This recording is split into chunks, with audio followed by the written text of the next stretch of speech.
आज आमची अॅनिव्हर्सरी आहे माझ्या लग्नाची, तर त्याच्या स्पेशल नवऱ्याला सरप्राईज देण्यासाठी मी कुठेतरी घेऊन आले. तुम्हाला बघायचं ते लोकेशन काय आहे, चला.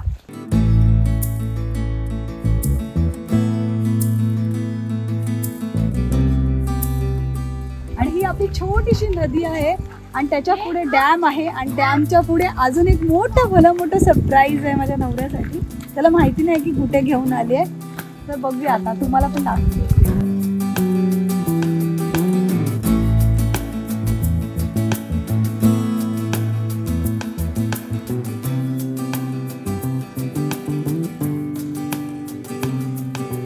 आमची मुलं तर एवढी एक्साइटेड आहे की त्यांना अक्षरशः थांबवावं लागतं की बाबा थांब थांब थांब थांब.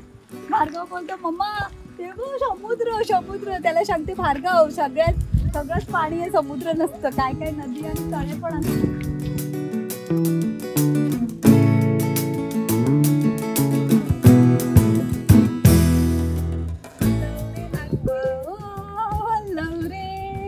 बघा बोटीमध्ये पाणी साठलेलं आहे, पण हे बोटीची मजा आणि काय म्हणतात ना, खरंच एवढं शांत आणि खूप छान आहे. म्हणजे बोलतात ना आयुष्यातला एक अविस्मरणीय दिन म्हणतात ना त्यातला. आणि तसं माझ्या अॅनिव्हर्सरीला मी काही ना काही नेहमीच प्लॅन करते.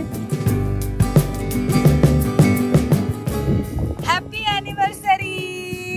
कसं वाटलं सरप्राईज? एकदम मस्त मस्त मस्त मस्त. छान वाटलं ना? खूप छान आणि लोकेशन खूप चांगलं आहे, शांत निसर्गमय. शांततेत जर यायचं असेल तर इकडे यायला पाहिजे. उसगावला वॉटरफॉलच्या जवळ जाण्याच्या आधी हा डॅम आहे आणि ह्या डॅमला पाहिल्यावर इथे थोडं फोटोशूट केल्याशिवाय आपण पुढे जाणं म्हणजे ह्या डॅमचा अवमान आहे, बरोबर की नाही? शिवाय तुमचा पाय इथून हलणारच नाही आणि फोटोशूट तर झालेच पाहिजे. चला, तू खीच मेरी फोटो, तू खीच मेरी फोटो, तू खीच मेरी फोटो पिया. अरे माझा पिया तर इथून पळायला लागला. चला. मिस्टरांची काय म्हणतात ते जीवन खूप बिझी असतं, त्याच्याबद्दल मी एवढ्या बिझी ह्याच्यामध्ये एवढासा क्षण घेतलाय. चला आता आपण पुढे जाऊया. उसगाव धरण हे वज्रेश्वरीच्या जवळ एक शांत आणि निसर्गरम्य ठिकाण आहे. हे मुंबईपासून जवळजवळ 65 ते 70 किलोमीटर अंतरावर आहे. एक दिवसाची सहल जर तुम्हाला हवी असेल ना, तर तुम्ही आवर्जून ह्या उसगावला भेट द्या. पुढच्या सरप्राईजसाठी जातोय, पण मी रेनकोट का घातलाय? कारण मला तिथेच जाऊन भिजायचंय, पावसात भिजायचं नाहीये. चला. पावसाळ्यात हे धरण पूर्ण भरते आणि आजूबाजूला हिरवळ फुललेलं आहे. लहान लहान धबधबे पण तयार होतात आणि फोटोग्राफीसाठी तर हे उत्कृष्ट ठिकाण आहे. आतमध्ये चालावं लागतं 2 किलोमीटर चालत यावं लागतं, कारण इथे गाडी वगैरे असं काय पर्याय नाही. तुमच्याकडे 2 व्हीलर असेल तर बाईक घेऊन तुम्ही येऊ शकता, पण आमच्याकडे 4 व्हीलर आणल्यामुळे काय म्हणतात ते आम्ही चालतच पैदल यात्रा. आणि आज मला वाटतं 2 किलो वजन तर नक्की कमी होईल. तुझं होईल की नाही महिने, भावाचं तुझ्या नक्की होईल. चला आता आपण पुढे जाऊया आणि इथून 1 ते 2 किलोमीटरची पायवाट आहे. अशा या नागबोडी आणि एकदम असे बोलतात ना जंगलातल्या रस्त्याने आपल्याला पुढे या धबधब्यामध्ये जायचंय.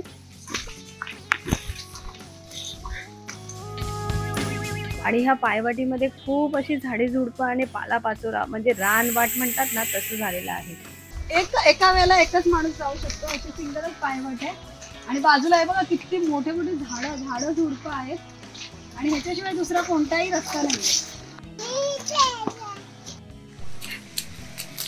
हा, मी मजा करण्यासाठी आली आहे, म्हणजे पालघर जिल्ह्यामधला जो धबधबा आहे ना तो बघण्यासाठी आली आहे. बापरे, कसरत खूप आहे.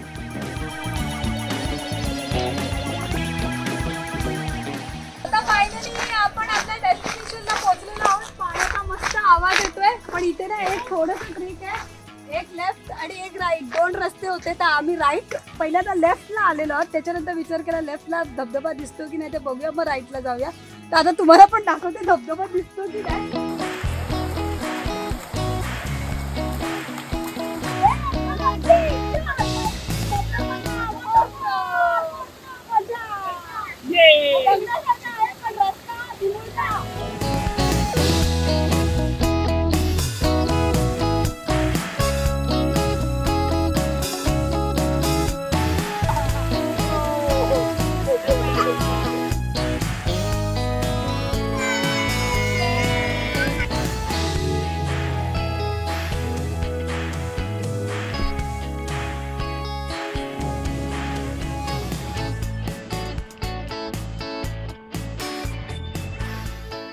जर तुम्ही इथे वेळ घालवण्यासाठी येण्याचा विचार करत असाल ना, तर खाण्यापिण्यासाठी नक्कीच स्नॅक्स वगैरे घेऊन या.